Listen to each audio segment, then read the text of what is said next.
Mvandimwe muri Kristo Yesu, twongeye guhura kuri umucyo w'isabato. Nongeye kukuramutsa mu izina ry'umwami wacu Yesu Kristo. Ubuntu n'amahoro Imana yacu itanga bukomeze kubana nawe. Nejejwe nanone yuko Imana iduhaye andi amahirwe adasanzwe, amahirwe yo kongera kuza kwiga ijambo ry'Imana muri rwa rugendo twatangiye, urugendo twise ukuri kw'iki gihe mu gitabo cy'umuhanuzi Daniel. Imana yakomeje kubana natwe muri uku kwezi kose, turenda kugera ku musozo wako. Imana yatubanye, izina ryayo rihabwe icyubahiro. Ni ijambo ryahanuwe rirushaho gukomera, kandi ijuru rifuza ko turyitaho, kuko rizatubera nk'itabaza muri kacu z'umwijima, rigakesha ijoro kugeza aho inyenyeri yo mu ruturuturu Yesu Kristo azabandurira mu mitima yacu. Nibyanditswe, kandi itegeko ryaturutse ku mwami Imana rigera ku muhanuzi Habakuki. Arabwirwa ngo andika ibyerekanwa bigaragaze ku mbaho, kugira ngo ubisomye abyihutire, kuko ibyerekanwa bifite igihe byategekewe ntabwo bizatinda kukigeraho, kandi ntibizabeshya. Naho byatinda ubitegereze, kuko kuza ko bizagenza gute, bizaza, ntabwo bizahera. Imana yacu ishimwe. Tumaze igihe rero tuganira ibintu bikomeye, twakunze gutinda mu buhanuzi bwamaze gusohora. Uyu munsi tugiye kuganira ibintu bikomeye byerekeranye n'ubuhanuzi butarasohora. Mbese ni ibiki biri kubera muri uyu mugoroba w'isi? Nicyo tugiye kuganira muri aka kanya, n'ubundi muri cya gice cya 11 cy'igitabo cya Daniel turi kuganira.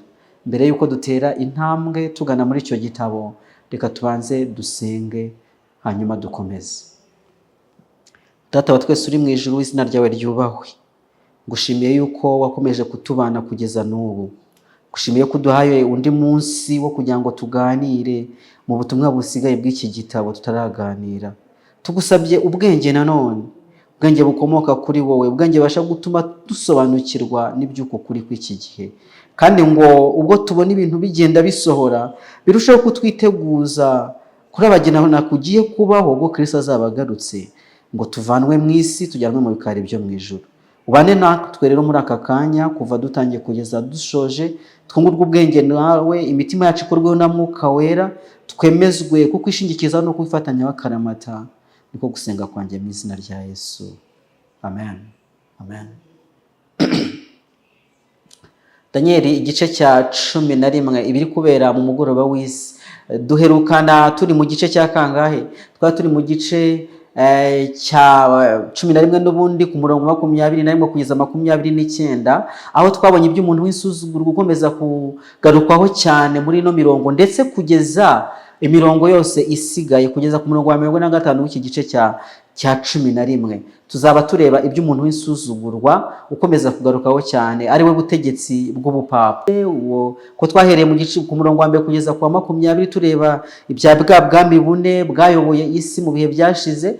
Nuko umurongo wa 21 dutangira iby'agahembe gatoya ariko bupapa, nuko byagenze. Twabonyemo byinshi cyane, dusobanukirwa ibyerekeranye no kuzamuka kw'aka gahembe k'uyu muntu w'insuzugurwa, dusobanukirwa uburyo yigaruriye ubutware bw'isi, dusobanukirwa iby'intambara z'abanyamusaraba zavuzwe ku murongo wa 25, dusobanukirwa ibyo gukomera ku ruguma rwica, ndetse twari tugezaho noneho rwa ruguma rwari rutangiye gukira, irimo yiyubaka guhera ku murongo wa 28 ndetse no 29.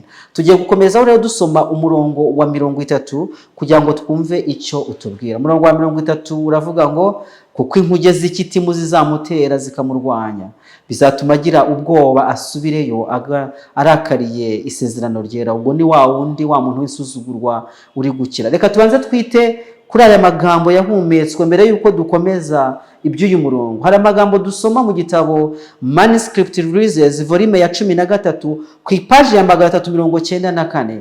Dusoma amagambo akomeye cyane avuga ngo, nta gihe dufite cyo gupfusha ubusa. Ibihe by'amakuba biri imbere yacu. Isi iranyeganyezwa n'umwuka w'intambara. Vuba bidatinze amakuba yavuzwe mu buhanuzi agiye gusohora. Ubuhanuzi bw'igice cya 11 cya Daniel hafi ya bwose buri kwihuta kugera ku mwuzuro wabwo. Amenshi mu mateka yasohoye ubagiye kongera kwisubiramo. Mu murongo wa 30 hatubwira ko uwo mutware azagira ubwoba asubireyo, ndetse azaba arakariye isezerano ryera kandi yitaye kubanitse isezerano ryera. Azahagurutsa ingabo ze zonone ubuturo bwera n'igihome, bakureho igitambo gihoraho, bashyireho ikizira cy'umurimbuzi. Abaca mu isezerano azabayobesha kubashyeshyenga, ariko abantu bazi Imana yabo bazakomera bakora iby'ubutwari. Kandi abanyabwenge mu bantu bazigisha benshi, ariko hazaba igihe kirekire bicwe n'inkota n'umuriro, bajyanwa ari imbohe. Nibagwa muri ibyo byago bazabona gufashwa buhoro, ariko benshi bazifatanya nabo babariganya. Kandi bamwe muri abo banyabwenge bazicwa kugira ngo bacishwe mu ruganda, batunganwe bere kugera igihe cy'imperuka, kuko izaba igitegereje igihe cyategetswe. Nuko uwo mwami azakora uko ashatse, yigire munini, yishyire hejuru ngo asumbe imana zose, kandi azavuga ibikomeye bisuzuguza Imana nyamana. Azishyira yizane kugeza aho uburakari buzasohorera, kuko ibyagambiriwe bizasohozwa. Ibintu bihuye n'ibivugwa muri iyi mirongo bigiye kubaho. Tubona ibihamya by'uko Satani ari gukora ubudahwema kugira ngo agenge intekerezo z'abantu badafite gutinya no kubaha Imana imbere yabo. Reka bose basome kandi basobanukirwe ubuhanuzi bw'iki gitabo, kuko ubu turi kwinjira mu gihe cy'umubabaro wavuzwe ko hazaba ari igihe cy'umubabaro utigeze kubaho, uhereye igihe amahanga yabereyeho ukageza icyo gihe. Nuko icyo gihe abantu bawe bazaba banditswe mu gitabo bazarokorwa, kandi benshi muri bo bazaba barasinziriye mu gitaka bazakanguka. Bamwe bazakangukira ubugingo buhoraho, abandi bazakangukira gukorwa n'isoni no gusuzugurwa iteka ryose. Kandi abanyabwenge bazarabagirana nk'umucyo mu isanzure ry'ijoro, n'abahinduriye benshi ku bukiranutsi bazaka nk'inyenyeri iteka ryose. Nuko Danieli bumba igitabo gifatanije ikimenyetso kugeza igihe cy'imperuka, kuko benshi bazajarajara hirya no hino kandi ubwenge buzagwira. Aya magambo tumaze gusoma, imirongo ya 30 kugeza 36, ndetse n'umurongo wa mbere w'igice cya 11 na 12 kugeza ku murongo wa 4, ni amagambo akomeye cyane umuhanuzi w'Imana Ellen G. White agarutseho muri iki gitabo. Ari kutubwira ko ibintu bihuye n'ibivugwa muri iyi mirongo bigiye kubaho vuba bidatinze. Kandi turabona ngo ibihamya by'uko Satani ari gukora ubudahwema kugira ngo agenge intekerezo z'abantu badafite gutinya no kubaha Imana imbere yabo. Bivuze ko aya magambo ari ayo mu kihe gihe? Ni ay'iki gihe kidasanzwe. Duhere kuri aya magambo rero tumusoma. Iyi mirongo, umurongo wa 30 kugeza umurongo wa 36, yerekeye ahazaza kuruta uko bamwe bibwira ko yaba yerekeye ku ntambara z'abavandari zabaye mu binyejana 15 byose biri inyuma yacu. Ahubwo ubu ni ubutumwa bw'ahazaza, ndetse bwegereye cyane igihe cy'umubabaro utarigeze kubaho, wo muri Daniel igice cya 12 umurongo wa 1 kugeza uwa 4 nyine. Ntabwo subonye ko Ellen G. White abihuza. Dufite impamvu rero, impamvu ikomotse mu kabuhanuzi itwemeza ko uba ari ubutumwa bw'iki gihe, ubutumwa bw'ibyenda kubaho, kuruta ko ari amateka y'ibyabaye muri cya gihe cy'intambara z'abanyamusozi, ababarubara, abavandara, abaheruni n'abastrogoti. Umurongo wa 29 twasoje ejo watweretse ko uyu muntu w'isuzugurwa ari we mwami w'ikasikazi. Yateye ikusi, ariko aho kugira ngo asakirane n'umwami w'ikusi, ahubwo ngo inkuge nizo zaje kumurwanya. Niko umurongo wa 30 ugenje gute utubwiye. Reka twongere dusome umurongo wa 30. Uratubwiye ngo kuko inkuge z'ikitimu zizamutera zikamurwanya, bizatuma agira ubwoba asubireyo arakariye isezerano ryera. Yaje gutera umwami w'ikusi, ariko inkuge z'ikitimu ziraje zimwitambika imbere. None si ibi bintu bisobanuye iki? Izi nkuge z'ikitimu bisobanuye iki? Iki gitero rero nta kindi cyamuzaniye uretse kumuzanira ubwoba, kandi ubwo bwoba turabona yuko ngo yarakariye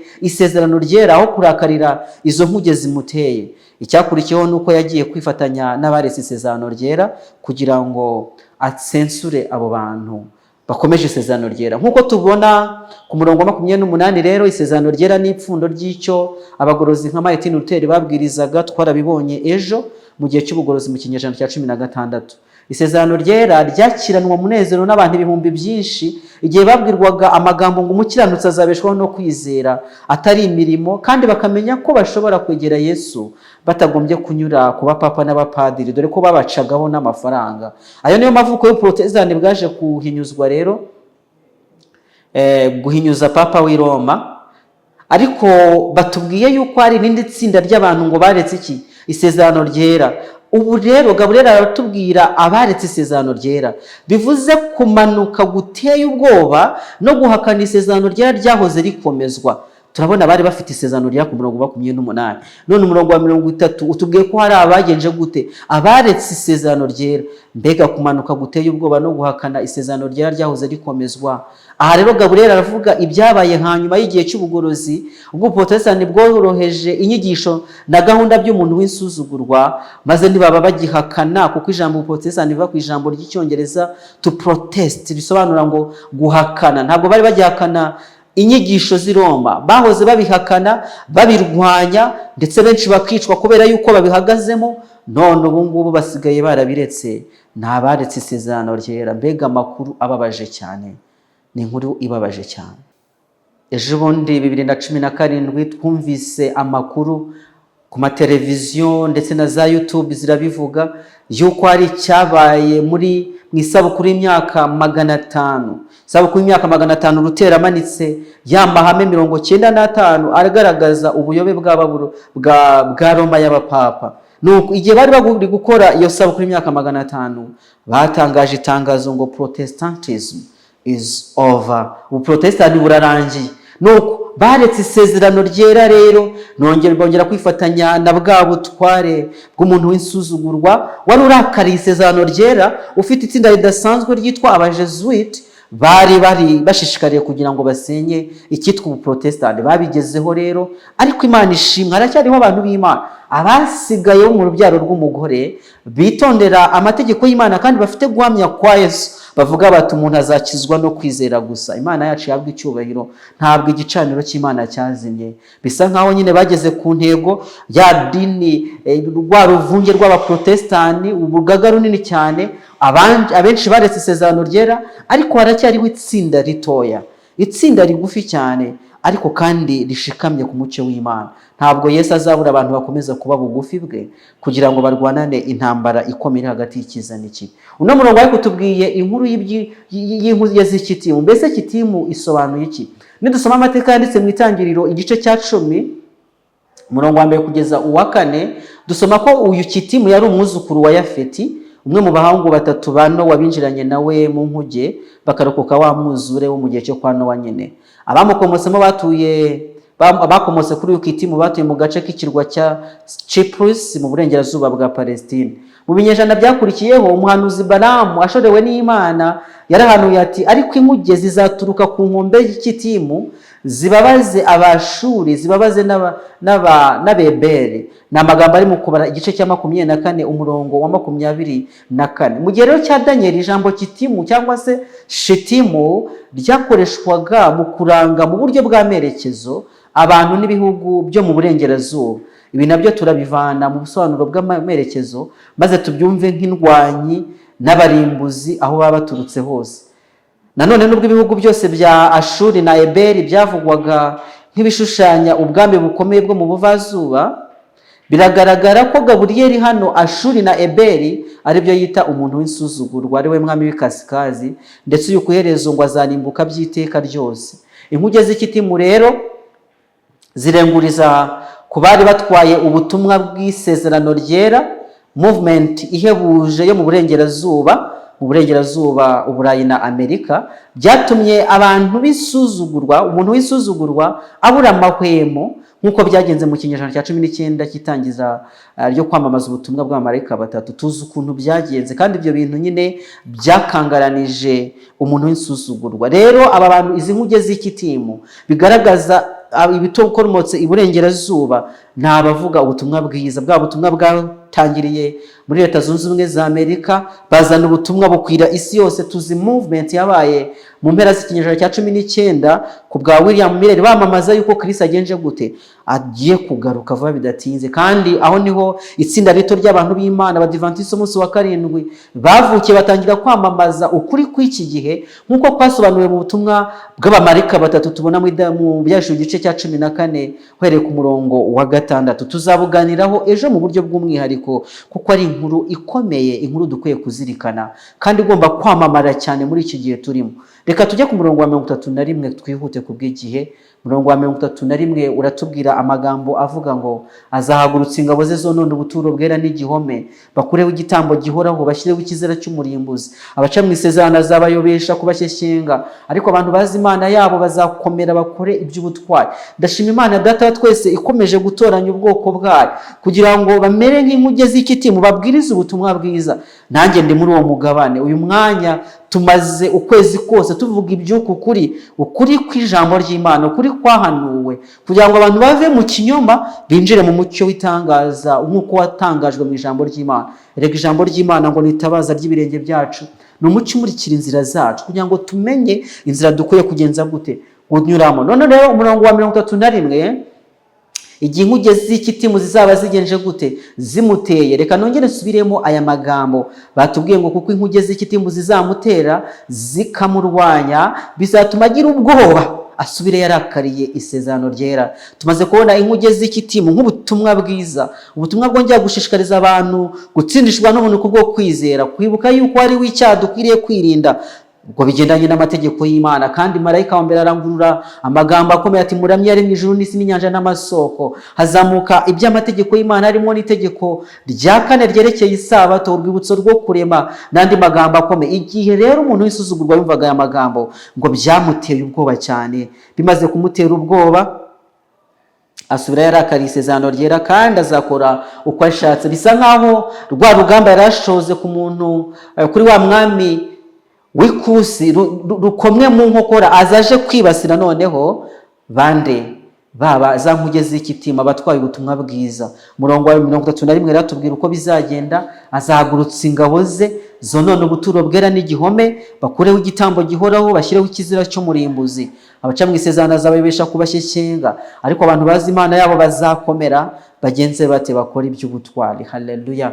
Twamaze kubibona mwuka w'ubuhanuzi ko ubutumwa ari ubutumwa butureba none ndetse bwenda gusohora vuba. Cyakora nawe yatubwiye yuko ibyabaye bizongera kubaho. Ahari ubuhamya dushobora no kubihuza n'ibyabaye mu gihe cyashize, ariko kandi biratureba cyane abo muri iki gihe. Ubu noneho rero kuri umurongo wa 31, aho kugira ngo ingabo ze zangare nk'uko byagenze ku murongo wa 26, kuri iyi nshuro ho zizahagurukira kumufasha kugira ngo zishyire mu bikorwa ibyo zitegetswe. Aba bazakuraho igitambo gihoraho, kandi uyu muntu uzakuraho igitambo gihoraho ni umuntu wisuzugurwa afatanije na babandi baretse isezerano ryera twabonye ku murongo wa 30. Ingabo Gaburiyeli avuga hano zigomba kuba ari umutwe w'ingabo uturutse mu bihugu byamaze kuyobywa n'uyu muntu wisuzugurwa, kuko tubizi neza ko uyu muntu wisuzugurwa imbaraga ze zizaba zikomeye, ariko zizaba atarize nk'uko byavuzwe muri Daniel igice cya 8 umurongo wa 24. Kandi ngo yarikujije ahinduka ukomeye mu gihe azaba afite abantu bakeya. Ubwo rero bivuze ngo izi ngabo ntabwo ari ize. Uburyo akoresha ni amayeri ye yo kwihakirizwa, maze agakoresha ingabo zitarize nk'uko yagenje mu gihe cy'intambara z'abanyamusaraba. Twarabibonye mu bigaragara rero, yarwanywe n'ibindi bihugu by'Uburayi. Twabibonye Papa Iribe ahamagarira abanyaburayi bose kwitabira izo ntambara z'abanyamusaraba, ariko ziyobowe nande n'ubupapa. Ubwo rakoresha ingabo zitarize, birumvikana ni ingabo z'ibihugu. Kandi twarabibonye muri Daniel igice cya 17 yuko ayobya abami bo mu isi. Abami bo mu isi bose rero biteguye gushyira mu bikorwa ibyo abasaba, kandi abami bo mu isi no bafite ingabo. Birumvikana aba baretse isezerano ryera bazatanga ingabo zikenewe kugira ngo bakureho igihoraho. Ihembe ritoya ryakoze gutyo ubwo ryikuzaga rikireshyeshya n'umugaba w'ingabo, kandi ubuturo bwera bugasenyuka. Twabariye muri Daniel igice cya 8 umurongo wa 11. Ni muri ubwo buryo hashyizweho ikigirwamana cyitwa igitambo cya misa. Ibyo twarabisobanukiwe. Abapadiri b'ubupapa no kwishyira hejuru kwinshi baragiye biha ububasha bwo gufata umugati usanzwe na divayi bakabihinduramo umubiri n'amaraso bya Kristo. Guhera uwo munsi kugeza ubu uyu muhango witwa The Blessed Eucharist, igitambo cy'Ukaristiya. Umugambi nyamukuru w'inama ya 2 ya Vatikani ni uko ngo abakristo bose bazahurizwa hamwe mu birori rusange by'Ukaristiya mu bumwe bw'itorero rimwe rukumbi. Sinzi igihe bizasohorera, ariko uwo ni umwanzuro ukomeye wafashwe. Ino nama ya 2 y'i Vatikani twarayisuzumye ubushize, tureba iby'isano ya Isilamu ndetse n'ubugaturika n'uburyo bakomeje gukorana imishyikirano kugira ngo hagire imigambi ishyirwaho. Ariko umugambi nyamukuru w'inama ngo abakristo bose bazahurizwa hamwe mu birori rusange by'Ukaristiya mu bumwe bw'itorero rimwe rukumbi rizaba ririho. Ni ibyo ngibyo bidutegereje imbere kandi turabona bigenda bisohora umunsi ku munsi.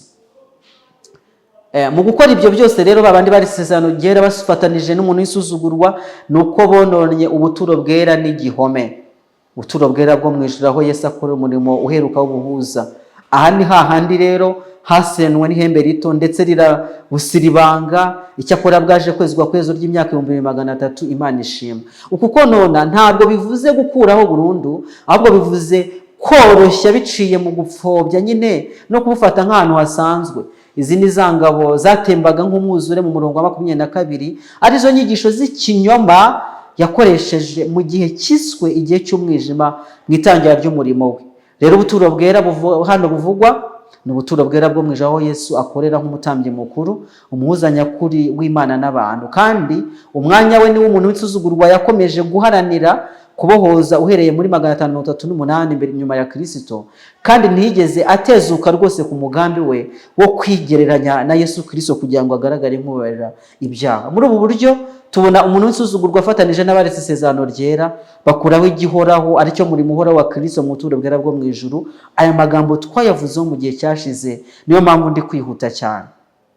Kandi ibi babikorana uburakari bukomeye. Uko niko basimbuje umurimo wa Kristo ikigirwamana mu mwanya w'ubuturo bwera, aribwo buryo bashoboye gushyiraho ikizira cy'umurimbuzi. Ariko bishobora kudukomera kumva iby'iki kizira cy'umurimbuzi. Reka tugereranye iyerekwa Gaburiyeli avuga hano tubigereranyije n'iyerekwa Yohana yakiriye ku kirwa cya Patimo. Uyu muntu w'isuzugurwa turabizi neza ko ariyo nyamaswa ya mbere yaturutse mu nyanja, tubona mu Byahishuwe igice cya 13. Ayo magambo twayagarutseho turi kwiga Daniel igice cya 3 ndetse na Daniel igice cya 6 duhuza aya makuru. Ubwo rero n'umuntu w'isuzugurwa ariyo nyamaswa yaturutse mu nyanja muri Daniel igice cya 3 ariyo yaje gukomereka uruguma rwica nyuma rukaza gukira muri ya mirongo twamaze kubona, umurongo wa 28, 29 na 30. Abaretse isezerano ryera turabasha kubabona nk'abagereranywa n'inyamaswa yavuye noneho mu gitaka ifite amahembe abiri nk'ay'umwana w'intama ariko ivuga nk'ikiyoka. Abaretse isezerano ryera kandi bongera kugereranwa n'umuhanuzi w'inyoma uvugwa mu Byahishuwe igice cya 16 umurongo wa 13, umurongo wa igice cya 19 umurongo wa 20 n'igice cya 20 umurongo wa 10. Ndetse nibo ba maraya tubona bakomotse kuri maraya ukomeye uvugwa mu Byahishuwe igice cya 17 umurongo wa 5. Izi nyamaswa zose rero zubahiriza umunsi wa mbere dimanche nk'umunsi w'ikiruhuko, kandi bose icyabo ni ukugwiza imbaraga z'ibya politike. Turabibona inyamaswa yaturutse mu nyanja n'inyamaswa yaturutse mu gitaka. Babandi bari bafite protestantisme, bari bafite uburepublika, ariko bakaza kuvuga nk'ikiyoka, kandi bahisemo wa munsi. Ntabwo bikigoye kumva uburyo abaretse isezerano bazategekesha ububasha bwose bwa nyamaswa ya mbere ariyo muntu w'insuzugurwa mu maso yayo, bagahatira isi yose kuramya nyamaswa ya mbere yakize uruguma rwica. Kandi bazatera bose ngo aboroheje n'abakomeye n'abatunzi n'abakene n'ab'imbata n'ab'umudendezo gushyirwaho ikimenyetso ku kiganza cy'iburyo cyangwa mu ruhanga.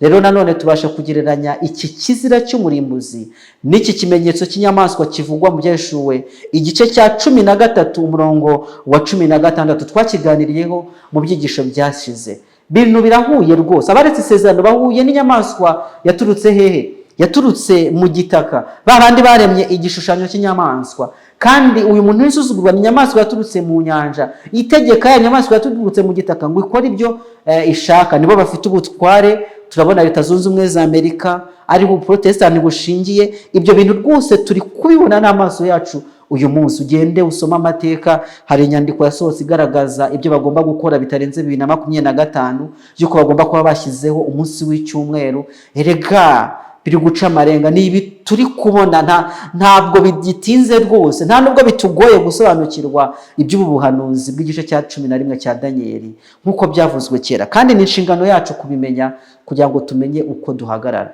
Umurongo wa 32, abaca mu isezerano azabayobesha kubashyenga, ariko abantu bazi Imana yabo ngo bazakomera bakora iby'ubutwari. Haleluya! Mana yanjye ishimwe yuko ari abagabo nyabagabo bakomeza guhagarara ku kuri, kandi abazi Imana yabo bazakomera. Nibwo bugingo buhoraho ko bamenya Imana, bakamenya n'uwo yatumye ari we Yesu Kristo.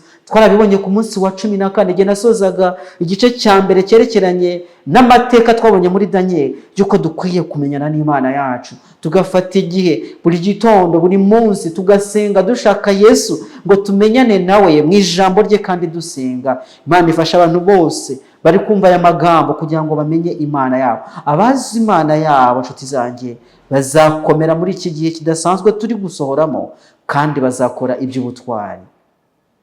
Uyu murongo udishurira imigabane ibiri ihabanye y'abantu bazaba bariho mu gihe giheruka. Umugabane wa mbere n'uw'abantu baca cyangwa se abagomera isezerano, abaca mu isezerano, naho umugabane wa kabiri ni abakiranutsi. Aba baca mu isezerano se ni bande?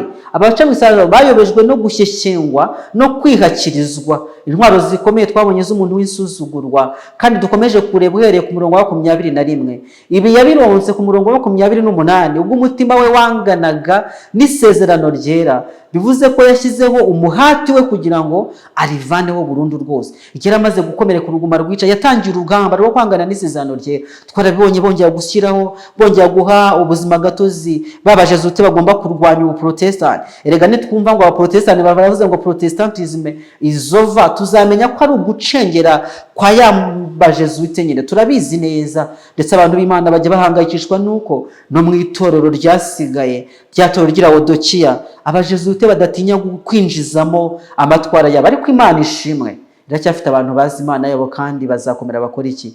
Bakore iby'ubutwari. Uno mugabo rero ngo yanganye n'isezerano ryera guhera icyo gihe, kandi turabona umuhati udacogora rwose wo kugira ngo asenye isezerano ryera. Aha rero yihuje n'abigeze gukomeza isezerano ryera, ariko ubu bakaba barariretse. Ku murongo wa 30 twabibonye aribo baprotestane bo mu minsi y'imperuka bayobejwe n'inyigisho z'ubupapa, kuba badafite ubuturo bwera bwo kubakomeza. Aba baretse isezerano ryera bunze ubumwe n'umuntu w'isuzugurwa, maze bafataniriza hamwe batangira kuvuga ibyo kugomera isumba byose, kandi ngo bazarenganya abera bisumba byose. Inshuti zanjye, bigira inama zo guhindura ibihe n'amategeko bizarekerwa mu maboko yabo. Mbese nk'uko umuntu w'isuzugurwa yakoraga wenyine mu myaka y'igihe cy'umwijima, ya myaka 3 n'igice ya gihanuzi yahereye muri 338 kugeza mu 798 twabonye muri Daniel igice cya 7. Uko byagenze niko byongera kugomba kugenda.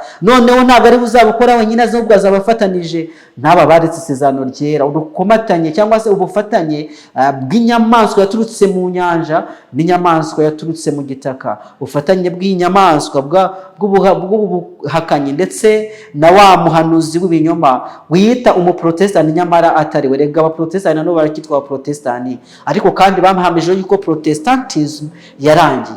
Iki ni ikindi gihe rero cy'umwijima ubuditse kiri imbere yacu, ubwo amateka azaba yongeye kwisubiramo, kandi ni vuba si kera, nk'uko ibimenyetso n'amakuru isi itanga bibyerekana uko bwije uko bukeye. Tubwirwa iby'abera bisumba byose. Abera bisumba byose rero naba bazi Imana yabo. Haleluya. Aba bazakomera mu mbaraga ya Mwuka Muziranenge, mu mbaraga y'imvura y'itumba. Mbese ijambo imvura y'itumba waburizi, bana b'Imana bari hafi kubatizwa umubatizo w'imvura y'itumba. Kandi tujya dusoma igitabo cyitwa umwiteguro w'imvura y'itumba. Hari imyiteguro ikenewe kugira ngo duhabwe imbaraga iruta iyo dufite ubu, izatubashisha guhagarara mu gihe cy'umunsi mu b'inshuti zanjye. Uyu Mwuka Wera rero azabashoboza gukora iby'ubutwari. Bazahangana n'ibinyoma by'umuntu w'isuzugurwa wunze ubumwe n'abaretse isezerano ryera. Ababazi Imana yabo nibo baprotestant nyabo. Haleluya. Batazigera batembanwa n'uruzi ruzacirwa n'umuntu w'isuzugurwa rugendereye konona ubuturo bwera. Aba nibo bakurikira umwana w'intama aho ajya hose. Tubwirwa mu Byashuwe igice cya 14, bakurikira umwana w'intama aho ajya hose, kandi Imana ubwayo ibahamya ko mu kanwa kabo hatabonetsemo ibinyoma, ahubwo ni abaziranenge. Mbese urifuza kuba muri uyu mugabane? Nibyo nkwifuriza. Ibyo rero nibyo bibahesha gukomera, kubera ko bazi Imana yabo ibashoboza gukora iby'ubutwari. Bahatwa n'urukundo rwa Yesu, nk'uko Pawulo yavuze ngo urukundo rwa Kristo ruraduhata, maze bamara guhatwa narwo bagakunda bagenzi babo, maze bigatuma bavuga n'ijwi rirenga. Dusanga mu Byashuwe igice cya 18 umurongo wa 1 kugeza uwa 4 ngo baburire umuntu wese guhunga umujinya ugiye gutera. Abantu babwirwa kuva muri Babuloni kugira ngo badafatanya ku byaha byayo, maze bakazahabwa no ku byago byayo. aba nyine nibo bitwa abera bisumba byose, kandi amaherezo yabo ni uko bazahabwa ubwami, haleluya, babuhindure bubu bwabo iteka ryose. Mbega amakuru meza ngo ufitiye uyu munsi, Imana igufashe kugira ngo wifuze kuba muri iri tsinda.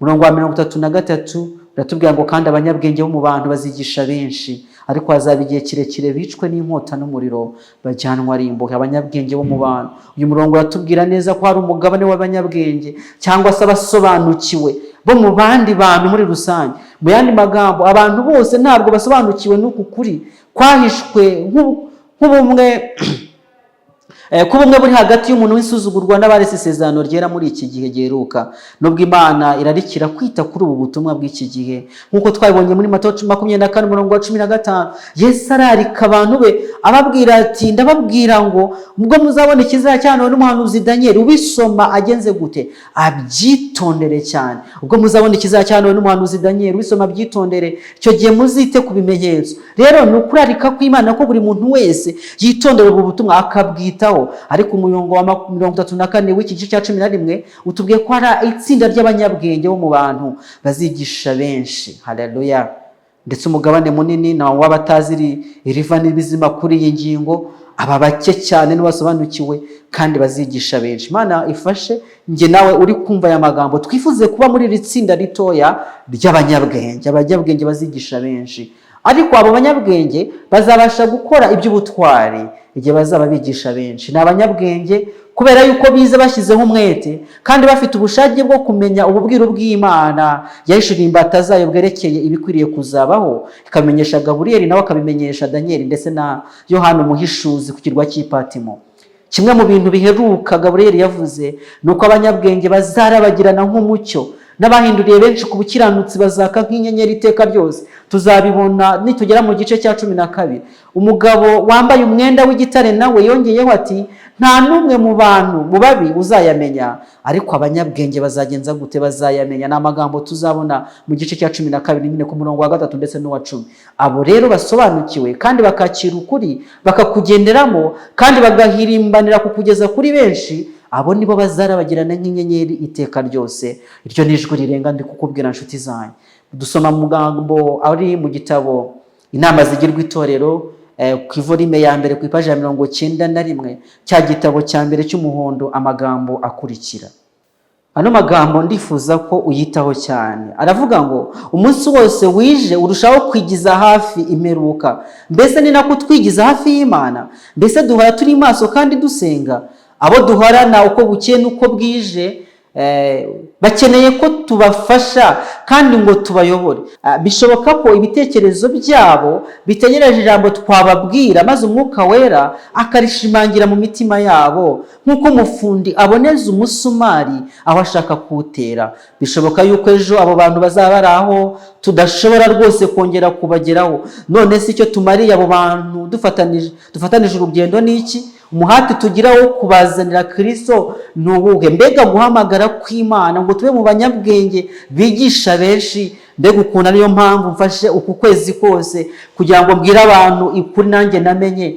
Ndakurarika mu izina rya Yesu ngufatanye n'ubwoko bw'Imana kurangura aya makuru, kuriburira abari mu isi ngo bagezeho amagambo y'ubugingo. Hari igihe ufite n'uyu munsi gusa, birashoboka ko ejo uzaba uri mu mwanya utabasha guhura nabo. Amagambo arakomeza avuga ngo mu gihe abamarayika bagifashe imiyaga ine, dukwiye gukoresha imbaraga zacu, dukwiye kuvuga ubutumwa bwacu nta kidutindije, dukwiye gutanga ubuhamya mu ijuru no muri iyi si yacumuye yuko idini ryacu ari ukwizera n'imbaraga bitangwa na Kristo n'ijambo rye ari ryo muhanuzi wavuye ku Mana. Imitima y'abantu iranagana ku minzani, bashobora kuzaba bajya mu bwami bw'Imana cyangwa imbata z'ubutegetsi bwa Satani. Bose bakwiriye kugira amahirwe rero yo kubona ibyiringiro beretswe mu butumwa bwiza. Ariko se bakumva bate nta wababwirije? Cyangwa kugira ngo tuboneke mu itsinda ry'ababwiriza baburira abatuye isi kugira ngo tube mu mubare w'abanyabwenge bazigisha benshi. Haleluya. ntambara ikomeye ku ipaje 428 naho hari amagambo akomeye yo guhamagara kw'Imana avuga ngo uko akarengane kaba kameze kose n'ingaruka zizakomeza kubaho mu gihe cyose Satani azaba akiriho n'igihe cyose ubukristo buzaba bugifite imbaraga ikomeye. Nta muntu ushobora gukorera Imana atabanjijwe kwishyira ku rutonde rw'ingabo zihanganye n'ubutware bw'umwijima. Abamarayika babi bazamugabaho igitero bahurujwe n'uko avuvunuye umunyago mu biganza byabo. Abantu babi bashinjwa n'icyitegerezo cye kandi bazunga ubumwe n'ingabo za Satani bamusukaho ibigeragezo kugira ngo mutandukanye n'Imana.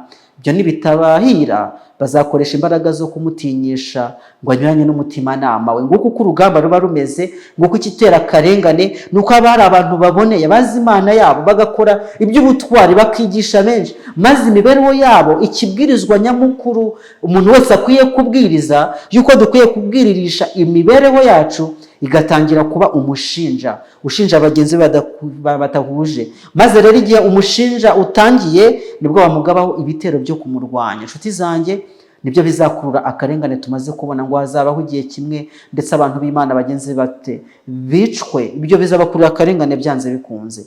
34 nibagwa muri ibyo byago bazabona gufashwa buhoro, ariko benshi bazifatanya nabo bagenza gute babariganya kwakira gukunda ukuri gukiza. Nkuko twavuzwe mu bwa 2 rw'Abakorinto igice cya 10 kwabwirijwe n'abari abanyabwenge mu bantu, nibyo byonyine gusa bizemerwa n'Imana kandi nibyo bizabazanira gufashwa buhoro kugira ngo bakomere bakora iby'ubutwari mu gihe cyo kugeragezwa. Ariko se bite noneho n'abangaba bazifatanya nabo babariganya? Turabwiye ngo nibagwa muri ibyo byago bazabona gufashwa buhoro, reka bazafashishwa n'amahoro Kristo atanga. Twakomeje kubisubiramo ko bari mu ngoma ya Kristo bazagira umubabaro, ariko nibahumure kuko Yesu Kristo yagenje gute?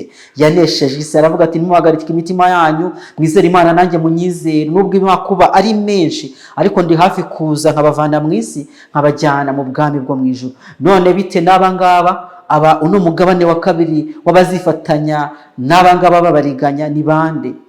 Ntitwabura no gutekereza kuba Pawulo yise amasegaryana azinjira mu itorero ntababariro mu bwumbi.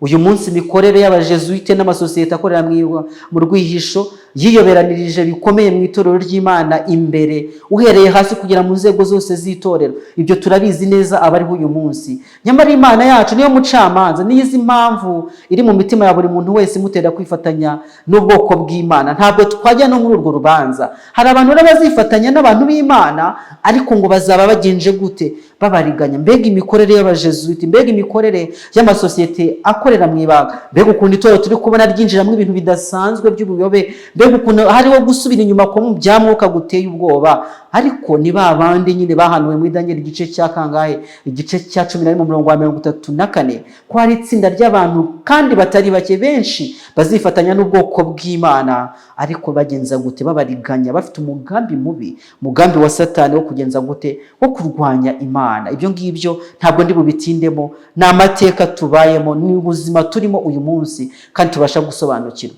Daniel igice cya 11:35 niho tugeze. Kandi bamwe muri abo banyabwenge bazicwa kugira ngo bacishwe mu ruganda batunganwe bere kugeza igihe cy'imperuka, kuko izaba igitegereje igihe cyategetswe. Ese hazabaho no kwicwa, hazabaho n'inkota. Ibihe bimwe Imana yemera ko abana bayo bababazwa ndetse kugeza ku gupfa kugira ngo imico yabo itunganwe babe babereye kuba baturajuru koko. Na Yesu ubwo yigishijwe kumvira kubw'imibabaro, nkuko tubisoma muri Baheburayo igice cya 5:8. Yesu nawe yaciye mu mibabaro kugira ngo arusheho kwigishwa nayo.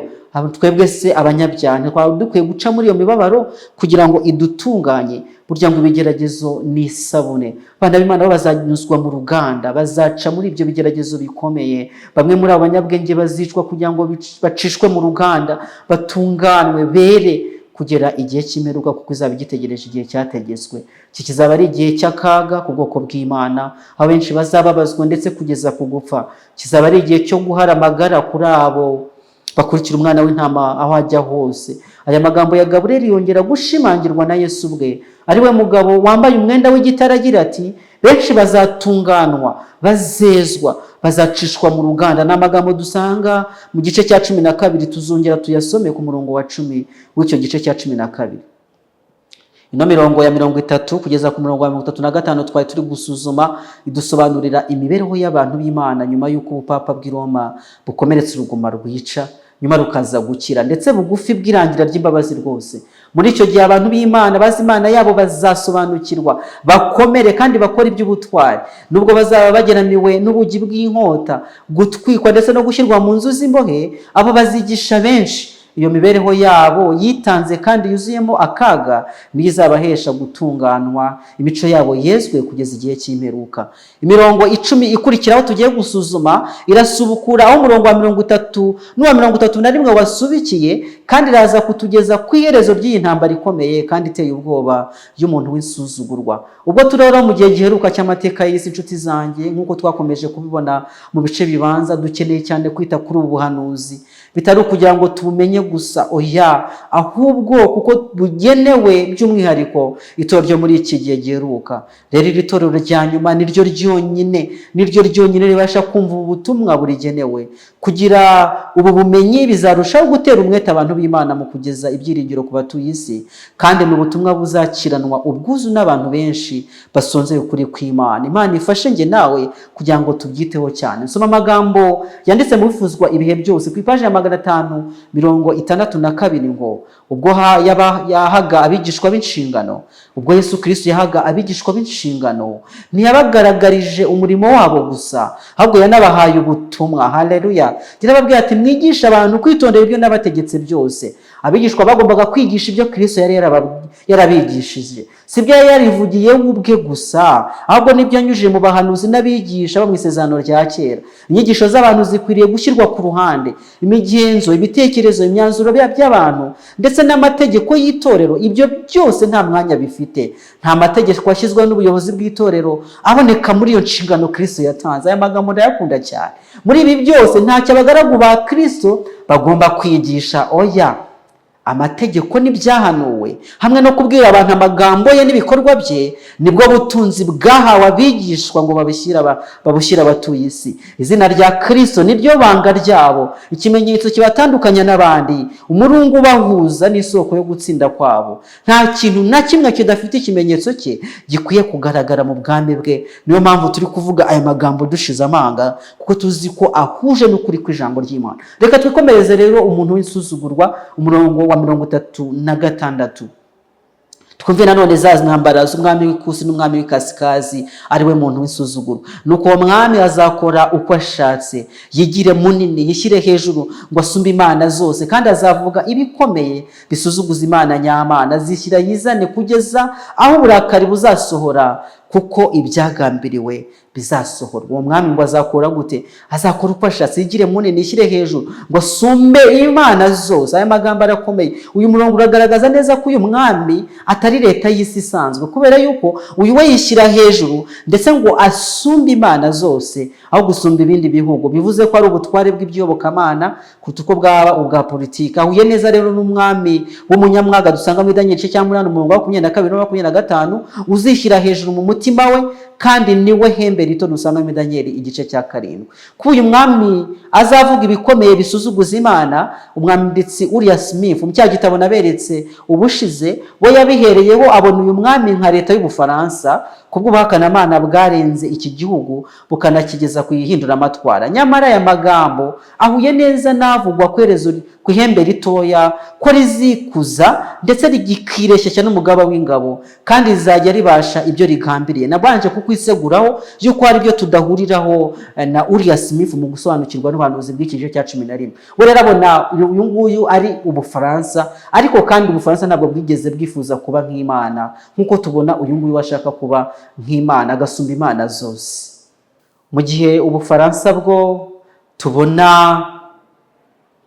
mu myumvire yabwo ihuje n'iby'ibindi bihugu yo kwishingikiriza ku mitekerereze ya muntu, reason, uyu mwami we azakora uko ashatse kandi azishyira yizane kugeza aho uburakari buzasohorera, aricyo gihe cy'umujinya wo kumperuka, kuko ari by'igihe gishize cy'imperuka cyategetswe nk'uko Daniel 8:19 batubwiye.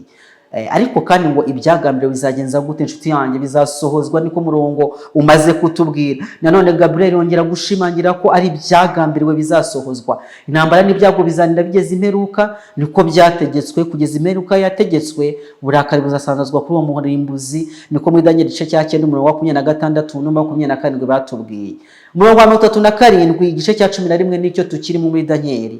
Kandi uwo mwami ntazita ku mana y'abasekuruza cyangwa ku gushaka abagore cyangwa ku kitwa imana cyose, kuko azishyira hejuru ngo asumbe byose, asumbe byose. Nanone se ni iyihe mana y'abasekuruza b'umuntu w'isuzuguro?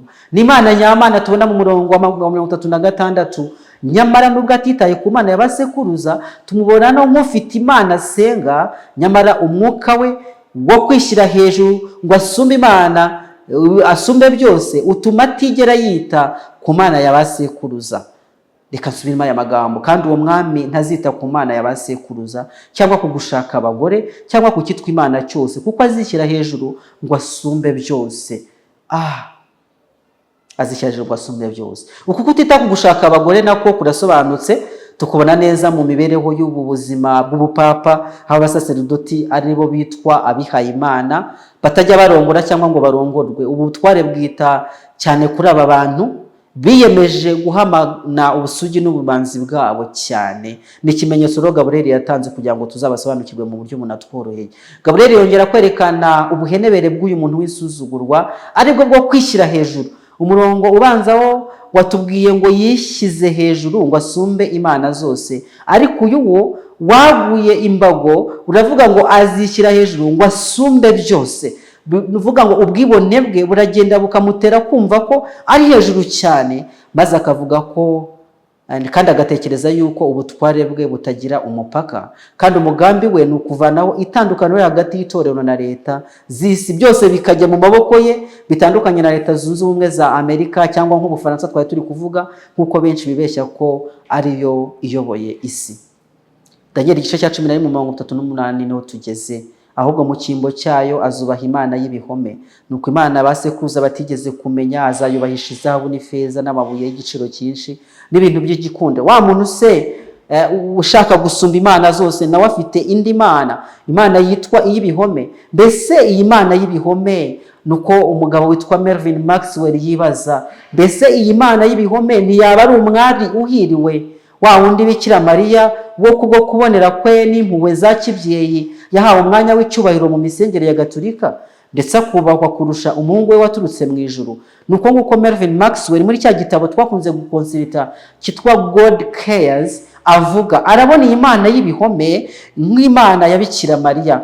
Turabona ishusho ya Bikira Mariya, baramusenga, baramupfukamira. Mu Rwanda dufite ubudahangarwa, dufite ubudasa mu mitegekere ya Kiliziya Gatolika, kubera yuko turi kimwe mu bihugu bitatu Bikira Mariya yigaruriye. Erega iki gihugu nacyo ngo cyeguriwe Bikira Mariya, Bikira Mariya w'ikibeho, ndumva azwi cyane.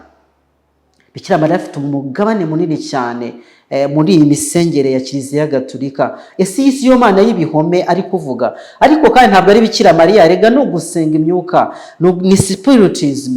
Iyi mana ni spiritism. Hari amagambo nabonye yanditswe n'umwepiskopi wa Gikongoro witwa Augustine Misago mu mwaka wa 2006 asenga isengesho yandika isengesho rya Bikira Mariya. Yarantangaje cyane. Reka ndibashyire hano kuri screen namwe mumfashe kurisoma, mwumva ukuntu rwose bamwe bajya bibwira yuko Bikira Mariya adasengwa, ariko arasengwa. Nshuti zanjye. N'ikindi kigirwamana, ni imana y'ibihome koko basekuruza batigeze kumenya, babandi batangije itorero Gatolika. Wa mu presbyter w'i Roma twamaze kubona, wa mu pastor woroheje cyane waje kushyirwa ku ntebe maze akigira munini cyane. Uyu Bikira Mariya, uyu umugabo witwa Misago, umwepiskopi wa Gikongoro, muri icyo gihe cya 2006 yanditse isengesho rikomeye cyane. Ndagira ngo turisome. Baranditse ngo, Bikira Mariya nyina wa Jambo, mubyeyi we w'abamwemera bakamwakira, dore twishyize imbere yawe tukurangamiye, twemera kuri kumwe natwe nk'umubyeyi mu bana be, nubwo tutakubonesha amaso yacu y'umubiri. Wowe nzira nziza igera kuri Yezu umukiza, tugushimiye ibyiza byose tugukesha mu kubaho kwacu, cyane cyane kuva ubwo mu kwicisha bugufi kwawe wemeye kwigaragariza ikibeho by'agatangaza mu gihe isi yacu yari bikeneye cyane. Komeza uduhe urumuri n'imbaraga tubashe kwakira uko bikwiriye ubutumwa bwawe budushishikariza ivanjiri y'umwana wawe. Dutoze gusenga nta buryarya no gukundana nk'uko yadukunze, maze nk'uko wabisabye duhore turi indabo nziza zihumurira bose na hose. Bikira Mariya umunyamibabaro, duhe kumva agaciro k'umusaraba mu buzima bwacu, maze ibyari bibuze ku mibabaro ya Kristo tubyuzurize mu mibiri yacu, tubigirire umubiri we ari we Kiliziya. Nuko niturangiza urugendo rwacu hano ku isi, tuzabane namwe mu ngoma y'ijuru ubuziraherezo. Amina. Mbega isengesho ry'uyu mwepiskopi Augustine Misago, umwepiskopi wa Gikongoro muri 2006. Isengesho irari kwiragiza Bikira Mariya. Bikira Mariya agaragara rwose nkaho ari ukomeye kuruta Yesu, aragaragara nkaho ari we dukwiriye gucaho amagambo ababaje cyane. Ishyano ku Rwanda nuko ngo yabonekeye ikiro. Umvuze ko ari ishyano ku Rwanda kandi byinjiza amafaranga kubaje gusura ubutaka butagatifu bw'ikibeho, bishobora gufatwa nabi mu nyungu z'ubukungu, ariko mu nyungu z'iby'iyobokamana ni ishyano ndetse ritangaza ku gihugu cyacu. Biratangaje ko mu 1900 ukageza mu 2007 abantu bagera kuri 392 bose batangaje ko bagize ibonekerwa rya Bikira Mariya, kandi bamwe muri bo bagahamywa n'abantu benshi. Igitangaje kurushaho nuko ibi bintu ntabwo byigeze bibaho kugeza mu 1854 ubwo umupapa Pio wa 9 afashijwe n'abasenyeri benshi ba Gatolika b'i Roma, abo yagendereye mu myaka ya 1851 kugeza 1853, batangaje inyigisho budahangarwa bwa Bikira Mariya ariyo yitwa Mariology, Doctrine of Mariology, ihamijwe no kutibeshya kwa papa, ya papal infallibility twabonye, maze yemezwa n'inama ya mbere ya Vatican yabaye mu 1870. Biraboneka rwose ko inyigisho ariyo mana y'abasekuruza batagenje goti, ntabwo bigeze kuyimenya, ni ibintu by'inzaduka. Biratangaje, ariko birenze guhurirana, kandi bishobora kugutangaza cyane ubwo rimwe mu bamonekerwa ya mbere ndetse agaragara cyane mu bamonekerwa agera muri 3, nabivuze ko turi kimwe mu bihugu 3 bikomeye cyane kubyerekeranye n'iyi doctrine ya Mariology. Igihugu cya Portugal, rimwe mu babonekerwa akomeye cyane yabonekeye i Fatima mu gihugu cya Portugal ku itariki ya 13 Gicurasi mu 1917. Uyu Fatima se ninde? Uyu Fatima witirirwa uwo mujyi yari umukobwa w'umuhanuzi w'idini rya Islam Muhammad, we yabyaranye n'umugore we wa mbere Khadija. Kuki byahuriranye? Kuki ya ntambara y'umwami w'ikusi ndetse n'umwami w'ikasikazi iri hagati y'ubupapa ndetse na Islam bihuriranye n'abantu, hakaba hari ubutaka hagomba kuboneka iby'umwamikazi w'i Fatima Bikira Mariya, ya mana y'ibihome? Kugira ngo byumvikane neza, abantu bitwa abamore bigeze kwigabiza Portugal. Umudugudu wa Fatima wahawe izina rya Kisilamu n'igikomangoma cyakundwaga cyane cy'ubwami bw'abaturanyi bwa Orem. Nyuma y'igihe gitoya amaze kurongorwa n'umutware w'i Orem ndetse amaze guhindura izina abaye umugatolika, yarapfuye. Igihe yabatizwaga yahawe izina rya Gikristo ari ryo Oreyana, ariko yari yariswe Fatima akivuka mu rwego rwo guha agaciro umukobwa wa Muhammad nk'abandi bakobwa benshi b'abayisilamu bitwa bene rizina. Igihe yavugaga ku mukobwa we Fatima, Muhammad yarivugiye ati afite umwanya uhebuje iyindi mu ijuru nyuma ya Bikira Mariya. Twarabibonye ko mu nama ya Vatikani ya kabiri byavuzwe yuko bajya basingiza umubyeyi Bikira Mariya. Aya magambo yivugiwe na Muhammad ubwe yuko Fatima afite umwanya uhebuje iyindi mu ijuru nyuma ya Bikira Mariya. Iyi niyo mpamvu rero abayisilamu benshi mu bihugu bitandukanye, ariko cyane cyane mu buvazuba bwo hagati, bakorera imitambagiro mitagatifu ku gituro cya Fatima muri Portugal, ndetse n'igikorwa cyitabwaho cyane na leta ya Portugal. Uko gukomatanya rero imisengere ya Kisilamu n'imisengere ya Gikatolika yo gusenga Bikira Mariya ni ikintu gikurura cyane abayisilamu.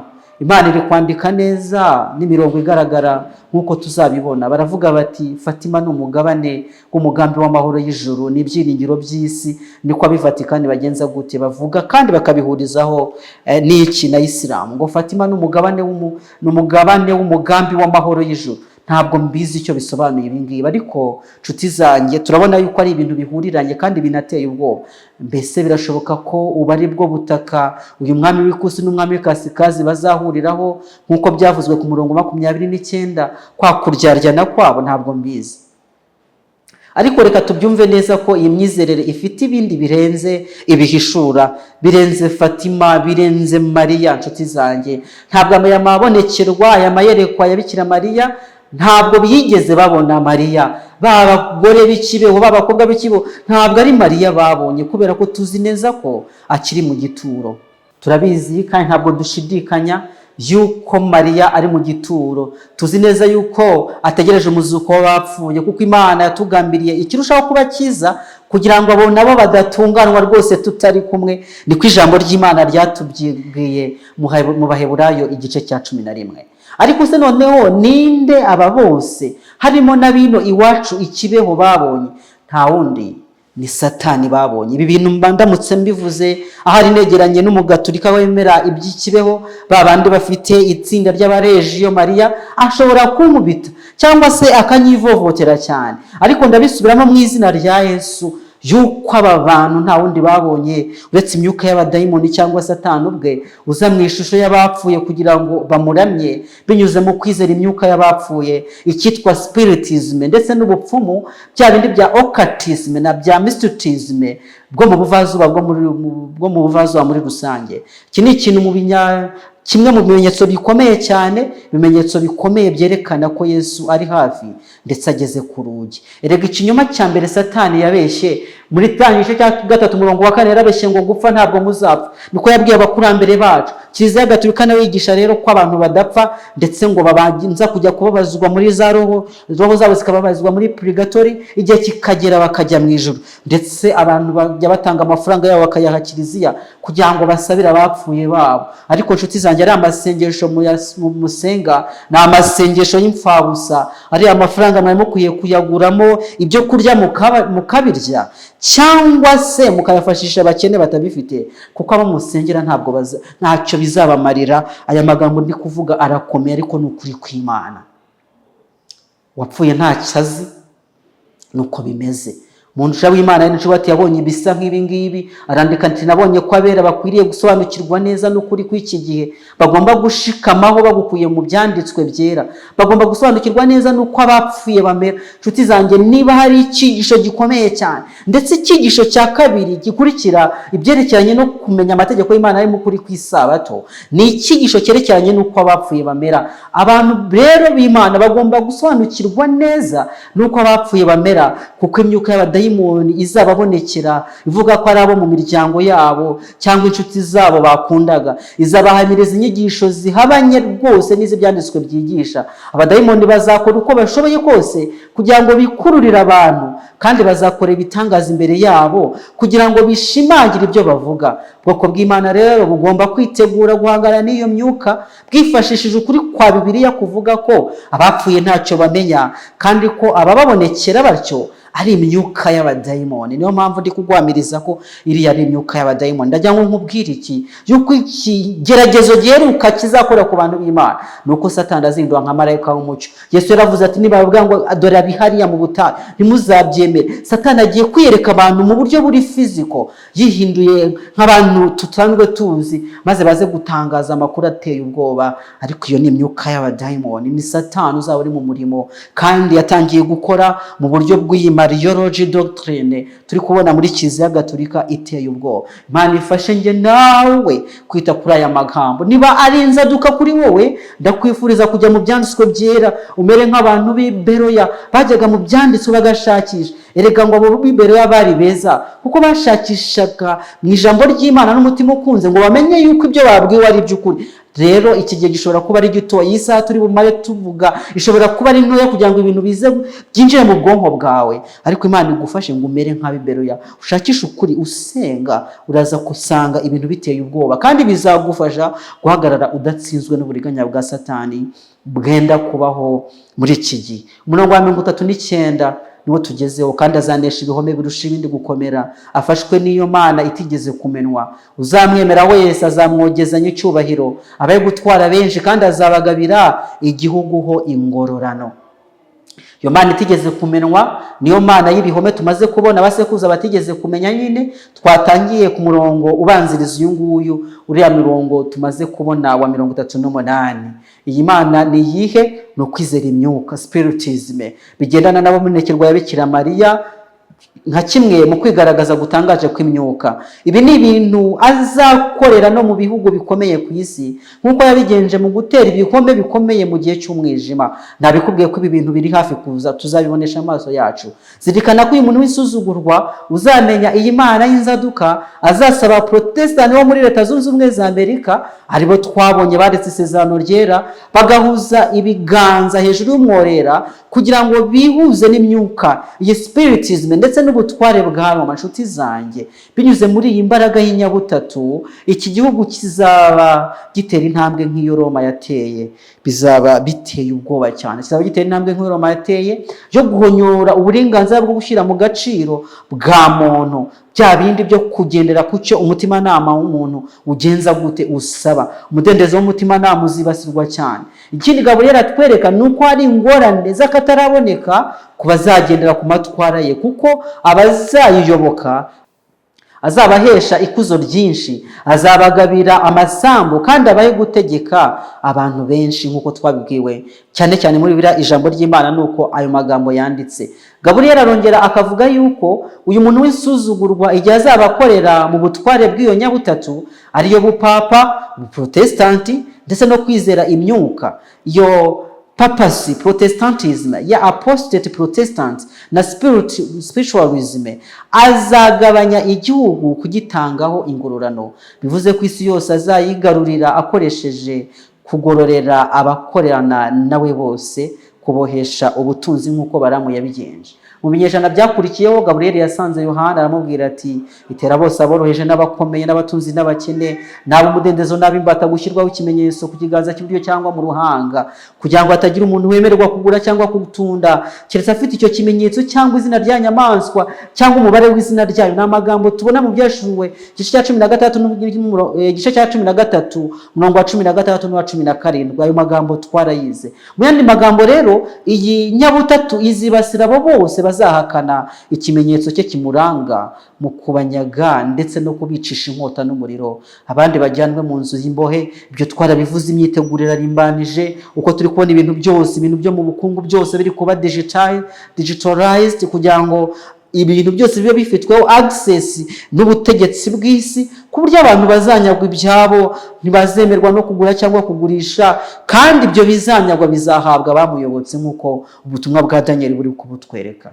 Kubera ko turi kwihuta, reka turekera ayo ngayo. Daniel igice cya 11 umurongo wa 40, nuko mu gihe cy'imperuka umwami w'ikusi azamutera, kandi umwami w'ikasikazi azamutera ameze nka serwakira, azanye n'amagare n'amafarashi n'inkuge nyinshi, atera ibihugu bisandaremo nk'umwuzure w'amazi. Uyu mwami w'ikusi isagarutse ati, mu gihe cy'imperuka se ni ubugi. Amagambo igihe cy'imperuka twongera kuyabona gusa muri Daniel igice cya 14 n'igice cya 11:35 ndetse na 12 umurongo wa 4. Nta handi aboneka mu byanditswe byera.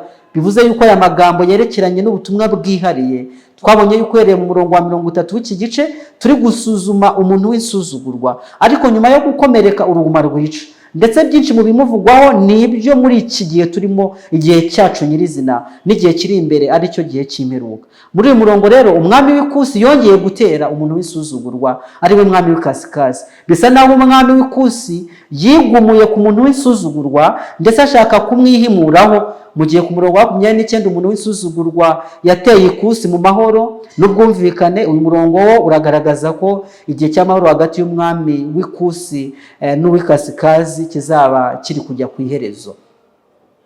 Dusubiye inyuma gato ku murongo wa 35, abo twabonye ku nshuro ya kabiri iyi nteruro igihe cy'imperuka, Gaburiyeli yitaye cyane ku gihe cy'umubabaro, ubwo inkota, umuriro no gushyirwa mu nzu z'imbohe bizaba byibasiye abanyabwenge, kandi bigomba kugeza igihe cy'imperuka, kuko izaba igitegereje igihe cyagenje gute, cyategetswe. Uyu murongo wa 40 rero nawo uratubwira intambara ishyushye rwose hagati y'umwami w'ikusi ateye umwami w'ikasikazi, ari we muntu w'insuzugurwa, ku gihe cy'imperuka.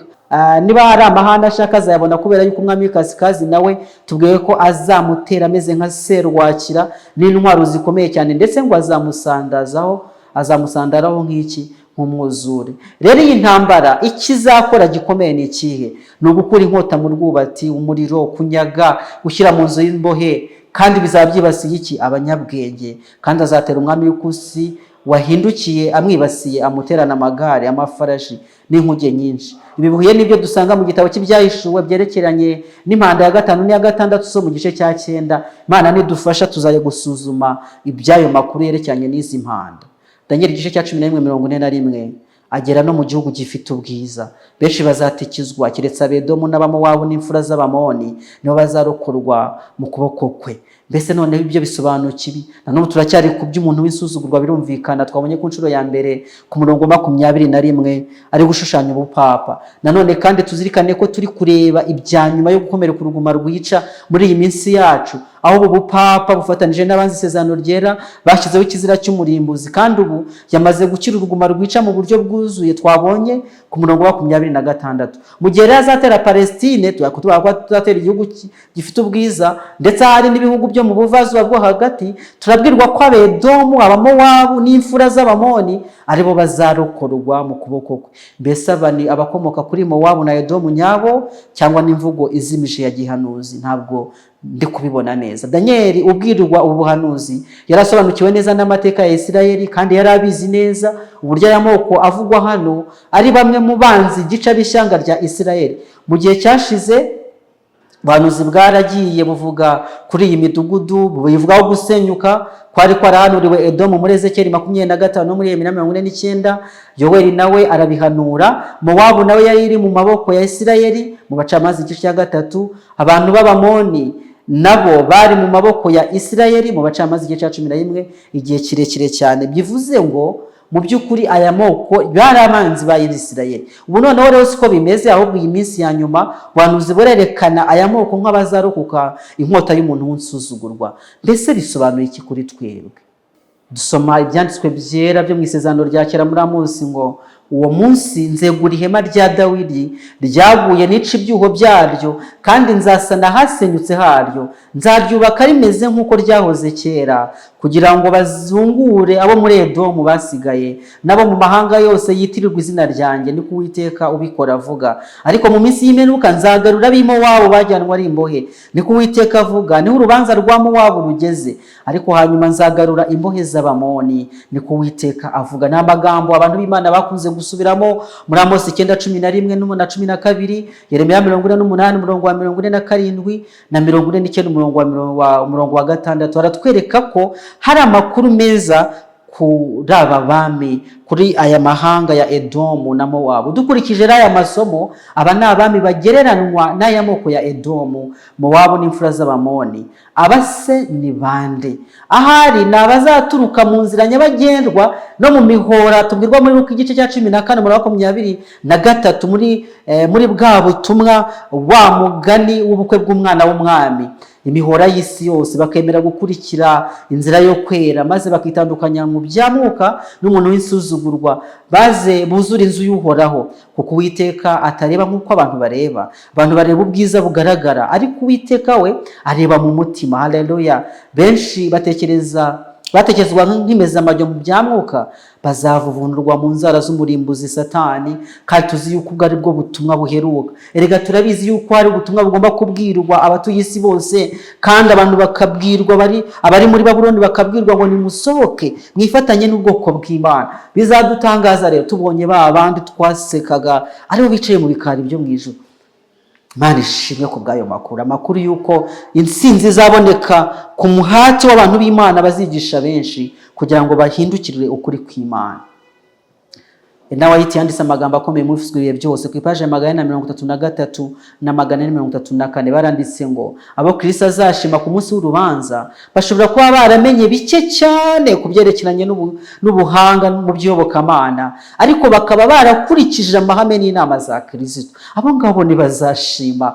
Birashoboka yuko bizagenda nk'uko cya kisambo ku musaraba byagenze, abantu benshi bagakizwa nk'umushima uvuye mu muriro, bakabwirwa aya makuru yo gukora kwa Satani muri iki gihe giruka, bakabwirwa iby'ibyaha bya Babuloni maze bakitandukanya nabyo batazi byinshi cyane. Nuko rero abo ngabo nibo Kristo azashima, bikomotse ku kuyoborwa na Mwuka Wera, baheshejwe umugisha ababazengurutse bose. Ndetse no mu bapagani hariho bamwe bagaragaje umwuka wo kugira neza, kandi mbere yuko ijambo ry'ubugingo rigera mu matwi yabo babaye inshuti z'abamisiyoneri ba mbere, kugeza naho babateye inkunga nubwo byabashyiraga mu kaga gakomeye. Bamwe mu bapagani hariho abaramya Imana batabizi, kandi umucyo ubageraho ntuzanwa n'abantu bagenzi babo, kandi abameze batyo bafite ubugingo buhoraho. Amena.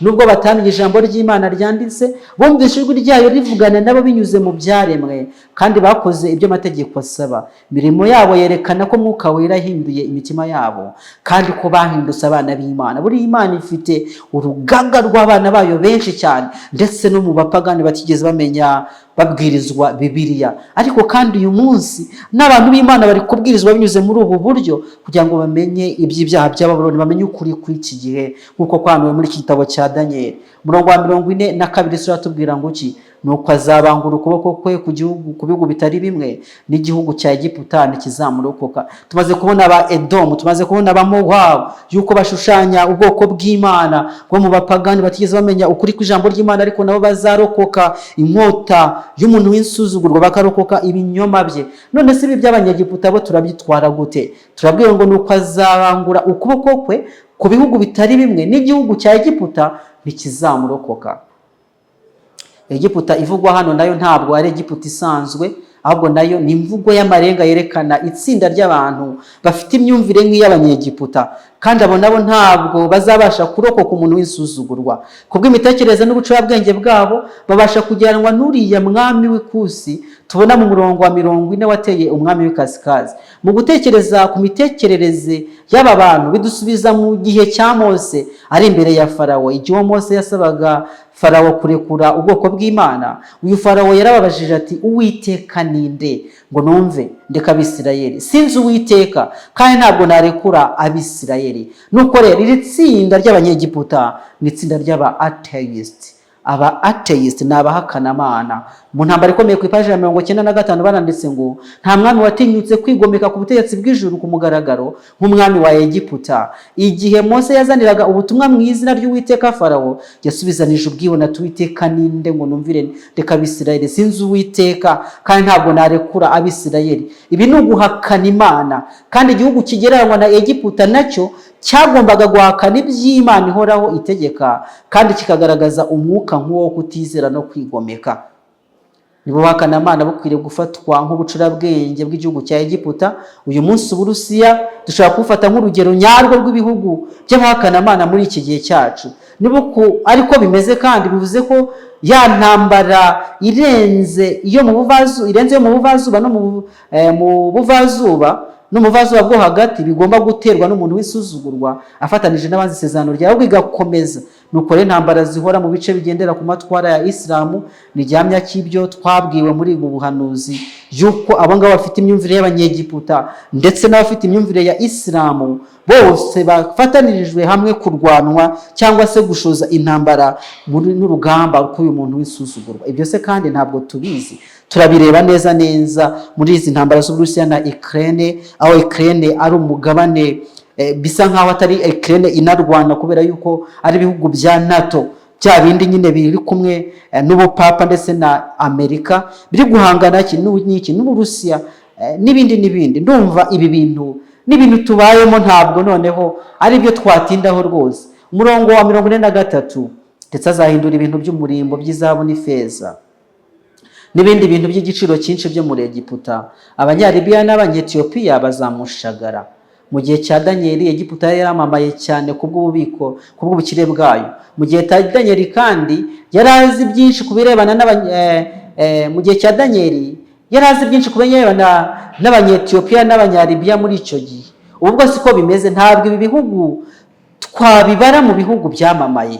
Reka n'ubundi iyi mirongo tuyibone nk'imvugo izimiza ya gihanuzi. Bityo rero ibihome bikomeye twabonye mu murongo wa 24 n'uwa 29 by'isi bishushanya ubu bukire bwo muri Egiputa, mu gihe ibindi bihugu bidakize cyane ari byo twashushanya n'ibihugu nk'ibi ngibi bya Ethiopia tumaze kubona ndetse na za Libya turi kubona, bizaba ngombwa ko bazashagara umuntu w'isuzugurwa. Biragaragara ko uko gutsinda urugamba rwa Egiputa, Abanyalibiya n'Abanyetiyopiya nyuma yo gutera umwami Kusi ameze nka serwakira azanye amagare n'amafarashi n'inkuge, byatumye ubukungu bwe buzamuka mu buryo butagereranwa.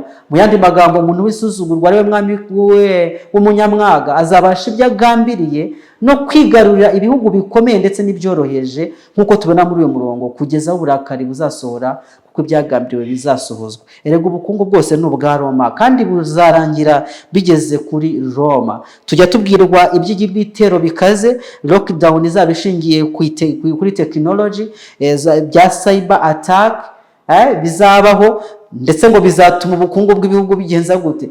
Ubukungu bwose busubira i Roma. Biracyari imbere yacu kandi ntabwo twabura kuvuga yuko bizasohora kuko n'ibindi byagiye bisohora. Rero biragaragara ko uko gushyamirana k'umwami w'Ikusi ndetse n'umwami w'Ikasikazi bizaharura inzira nziza cyane y'ibizaba bizatuma hashyirwaho leta imwe ku isi iyobowe n'umuntu w'isuzugurwa. Amafaranga azamuhesha ububasha bukomeye n'icyubahiro, cyane cyane ibindi bice by'isi bizaba byibasiwe no gusubira inyuma k'ubukungu. Reka tubitegereze tubyirebe uko bizasohora kuko biri imbere yacu. 44 ndumva nenda kumugera ku musozo, ariko inkuru zivuye iburasirazuba n'Ikasikazi zizamuhagarika umutima, ave yarakaye cyane azanywe no kurimbura benshi azabakuraho pe. Ndagira ngo ko izi nkuru z'Ikasikazi z'Ikasikazi n'iburasirazuba zo tuzaziganira mu buryo bw'umwihariko ejo. Ariko se aya magambo asobanuye iki? Ano magambo dusubiza ku byabaye twabonye mu 32 kugeza 35, aho abantu bazi Imana yabo bazakomera bakora iki? Iby'ubutwari. Bagomba kuba rero bari kuvuga inkuru zivuye iburasirazuba. Kuva izi nkuru zicanganyukisha mu buryo butangaje umuntu w'isuzugurwa, zigomba kuba zifitanye isano byanze bikunze n'iki? N'isezerano ryera zatumye agaruka mu gihe cy'umwijima, ubwo inkuge z'ikitimu zamuteraga. Bivuze iki? Bivuze igihe abantu bamurwanyaga bavuguruza inyigisho ze mu gihe cy'ubuguruzi. Mu gihe rero bari mu makuba akomeye yo kwicishwa inkota, umuriro no gushyirwa mu nzu z'imbohe, byabahaye gukomera ndetse barakomeza bakora iby'ubutwari. Niyo mpamvu umuntu w'isuzugurwa ariwe mwami w'Ikasikazi aje arakaye cyane ndetse azanywe no kurimbura, kandi turabwiye ngo abenshi azabakuraho pe. Nuko nguko inyandiko ibivuze. Inkuru ziturutse iburasirazuba, inkuru ziri kuvuga iby'ukuri, ukuri kw'ijambo ry'Imana. None si inkuru zaba ziturutse Ikasikazi zo twazisobanura dute? Izi nkuru zivuye mu bwatsi bw'umuntu w'isuzugurwa kuko ari umwami w'Ikasikazi. Izi nazo biragaragara ko zitanejeje na busa. Ni inkuru mbi rwose kuko zateye umuntu w'isuzugurwa guhagarika umutima, ababazwa cyane n'abayoboke be yahombye Ikasikazi bikomotse ku nkuru yabaye kimomo iturutse iburasirazuba. Haleluya! Abanyabwenge bari kwigisha benshi cyane, kandi uko kwigisha byageze n'Ikasikazi. Abi Babuloni baraburirwa ngo bwoko bwanjye nimusohoke. Byatumye rero benshi basobanukirwa ubuhanuzi bw'iki gitabo ndetse bamenya isezerano ryera ryakomezwaga na basekuruza mu gihe cy'ubugorozi bukomeye bwo ku kinyejana cya 16. Ibyo rero byabateye gufata umwanzuro wo gukiza amagara yabo, maze batera umugongo umuntu w'isuzugurwa. Ngizo inkuru z'Ikasikazi tuzazisuzuma twitonze kuko nyine ni inkuru zikwiye kubwirwa amahanga yose. Murongo wa 45 ariwo dusorejeho, azaharamba amahema y'ubwami hagati y'inyanja n'umusozi wera ufite ubwiza, nyamara azaba ageze ku munsi w'imperuka ye ntawe uzamuvuna. No magambo ajya asobanurwa nk'izi ntambara ziri kuba hagati ya Israel na Palestine. N'ubundi ni wa muntu w'isuzugurwa turi kubwirwa, twatangiranye n'umurongo 21, ni nawe mwami twabonye ku murongo wa 36, kandi niwe mwami w'Ikasikazi tumaze kubona ku murongo wa 40. Ni by'ukuri yuko uyu murongo wa 45 ntabwo urasohora rwose, ari nayo mpamvu biruhije gusobanukirwa ibyawo mu buryo bwuzuye uko bizagenda. Umwanditsi Maxwell ariko atanga ubusobanuro dushobora natwe kwifashisha avuga ati umusozi wera ufite ubwiza ugaragazwa nk'ikigereranyo kivuga urusengero rwa Yerusalemu, kandi narwo rugahindukira rukagereranya ubuturo bwera bwo mu ijuru. Kubamba amahema y'ubwami hagati y'inyanja ya Mediterane n'urusengero rwa Yerusalemu byashushanywa n'igitero cy'umwami w'ikasikazi kibasira iby'igiciro by'umurimo Kristo akorera mu buturo bwera bwo mu ijuru.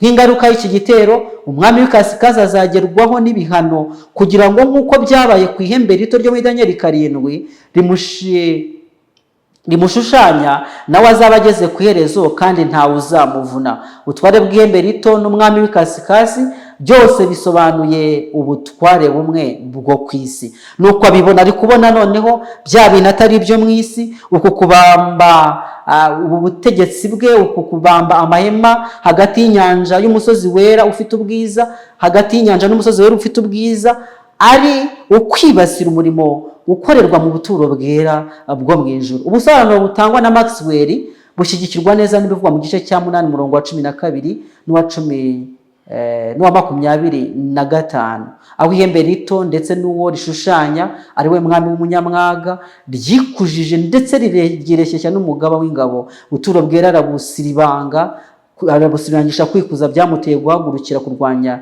igihoraho no kurwanya umwami w'abami. Yatubwiye ko azishyira hejuru cyane kandi azarimbura benshi, nyamara tubwirwa ko ku iherezo azavuganagurika ntawe ugenje gute, ntawe umukozeho. None se iherezo ry'uyu mwami w'ikasikazi ariwe muntu w'isuzugurwa ryo rizaba rimeze rite? Duhereye kuri aya magambo ngo nkomeza kwitegereza aho ya nyamaswa yiciye umubiri wayo ukarimburwa, igatabwa mu muriro, igatwikwa, dusobanukirwa neza yuko iherezo rye rizaba ribabaje cyane nk'uko inyandiko ibitubwira. Tumaze gukora urugendo rurerure, urugendo rwo kwiga igice cya 11 cya Danieli, ariko navuze ko tuzagaruka ejo ku murongo wa 44 utubwira ibyo inkuru zaturutse iburasirazuba. Ntabwo narenga kuri iki gice cya 11 ntazivuze, kandi tubona ari inkuru z'ingenzi cyane zigomba gushyira ku iherezo rwose imikorere y'ubwami bw'iyisi, ubwami buri mu maboko y'umuntu w'isuzugurwa aribwo bupapa. Uno mugabane rero wabanjirije uyu twari twasubikiye, aho abantu b'Imana banamba ku Mana yabo bazasakirana n'amakuba akomeye no kurengwanwa mu gihe cy'umwijima kituri imbere, igihe kizacy'umurimbuzi kizaba kimaze gushyirwaho. Kandi turangije kubona neza yuko hari imikorere n'imyumvire y'umuntu w'isuzugurwa ndetse n'urugero rwo kuganza kwe afite ubu n'uburyo azarushaho kukugira mu gihe kituri imbere, ko azategekesha isi yose ubutunzi bwe, bihuye n'ibyo dusoma mu gice cya 13 byerekeye ubukungu mu gihe kiri imbere. Ariko azagira abamurwanya, aribo mwami w'ikusi wamuteye kurakara cyane nk'uko bivugwa biruseho mu gice cya 9. Gaburiyeli yongeye kwerekana ibisa n'ibyabaye mu gihe cy'ubugorozi byerekeye inkuru zivuye iburasirazuba, kandi iherezo ry'uyu mwami rizaba rigeze ku iherezo, ubwo ukuri kw'Imana mu ijwi rirenga kuzarangurura arizo nkuru ziturutse iburasirazuba. Nshuti zanjye, ibi byose ni byenda kubaho, ndetse byinshi biri kubaho tubirebesha amaso yacu, biri guca mu makuru, kuri televiziyo, ku maradiyo, kuri za YouTube, ahari abantu ntibamenye n'icyo bisobanuye. Ariko igihe byanditswe byera birambuwe mu buryo bw'umwaka ku gice cya 11 cya Danieli, tumenye ibiri kuba ibyari byo, twavuga ngo Kristo ari hafi kugaruka. Ndagira ngo nsoreshe amagambo amwe ari mu gitabo wifuzwa ibihe byose, hanyuma nze gusoma isomo rimwe mu gitabo wifuzwa byose ku ipaje 382 banditse amagambo nkunda kandi ngira ngo uzirikane nk'umusozo w'aya magambo twari turi kuganira. Baranditse ngo Yesu azi ibyo umuntu wese ahura nabyo. Haleluya. Ushobora kwibwira uti ndi umunyabyaha ndetse ndi ruharwa. Nibyo, ushobora kuba umunyabyaha, ariko kuri umunyabyaha ruharwa niko ukwiriye kurushaho gukenera Yesu. Yesu ntaheza umuntu ufite umutima umenetse, ntawabwira ibyo akwiriye guhishura byose, ahubwo akomeza umutima wose utendebutse ati komera. Abamusanga bose basaba imbabazi no guhindurwa, azabababarira nta kiguzi. Igihe ano magambo amaze gusomwa rero, igihe tumaze gusuzuma byose tukabona uko abantu bagiye bayobagurika, erega nawe ushobora kubusenga ya Mana y'igihome, uri muri spiritism, muri mu kwizera imyuka. Hari rya tsinda ry'abajesuite ryashinzwe na Ignatius Loyola. Uyu Loyola ngo yazanye ibijyanye n'imyitozo ya roho, ni bya spiritism n'ubundi, ukaba wibera muri ibyo bintu utazi iriva z'indani z'ibizima, utazi yuko uri kuramya Satani, wibwira ko uri kunamya Imana. Ariko muri aka kanya Yesu arakuzi cyane, azi ibyo wahuye nabyo, azi ubugoryi wadaragiriyemo, azi ubuyobe wayobeyemo, azi ukuntu byagenze. Ariko kandi Yesu araguhamagara kugira ngo komera. Abamusanga bose inshuti yanjye basaba imbabazi no guhindurwa, azababarira nta kiguzi. Ndakurarika mu izina rya Yesu ngo niwumva hari icyo umutima wawe ugukomangaho ku byo twavuze, usanga Yesu arakubabarira.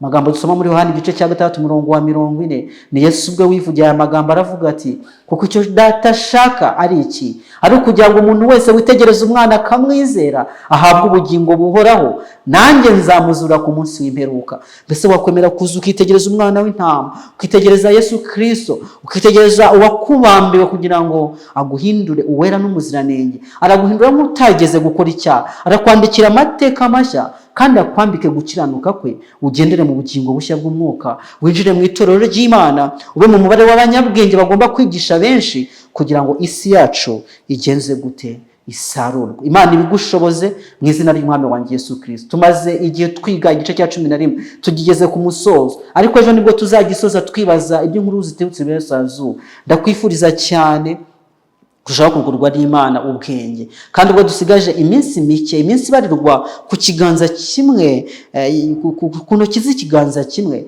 ndakwifuriza cyane kwita ku butumwa Imana yaduhaye muri iki gihe, byerekeranye n'ukuri kw'iki gihe nk'uko tukubona mu gitabo cya Daniel. Imana dushoboze kurushaho komatana nayo, turushaho kwitegura ubwami bwabo bugiye kwimikwa mu izina rya Yesu. Reka dusenga Imana. Data dukunda uri mu ijuru, izina ryawe rihabwe icyubahiro. Ndagushima cyane kubwo ubutumwa wadutumyeho, ubutumwa buteye ubwoba ariko ubutumwa bwiza, ubutumwa butubwira icyiza ngo tugitandukanye n'ikibi. Izina ryawe rihimbazwe, uduhe kubugenderamo. Birakomeye cyane, bishobora no gukora ku ngingo zacu, bishobora gukora ku mibiri yacu, umutekano wacu ugahungabana, ariko dugushimiye yuko udutegekera abamarayika. Mbere yuko utubwira amagambo mu gice cya 11, wabanje kutubwira amagambo mu gice cya 10 yuko ari abamarayika baturwanira intambara. Muri aka kanya uturwanira intambara yo kwizera, udutegekera abamarayika. Tuba twavuze ibintu bikomeye ndetse bikora ku ntekerezo z'abantu, bikaba byakwibasira n'imibereho yacu bwite. Uturengere rero, nuko ukomeze kutubana, uduhe kuba mu banyabwenge bishimira ijambo ryawe, uzaduhe kurabagirana nk'inyenyeri ubwo Kristo azagaruka. Niko gusenga kwanjye mu izina ry'Umwami wanjye Yesu Kristo. Amen. Amen.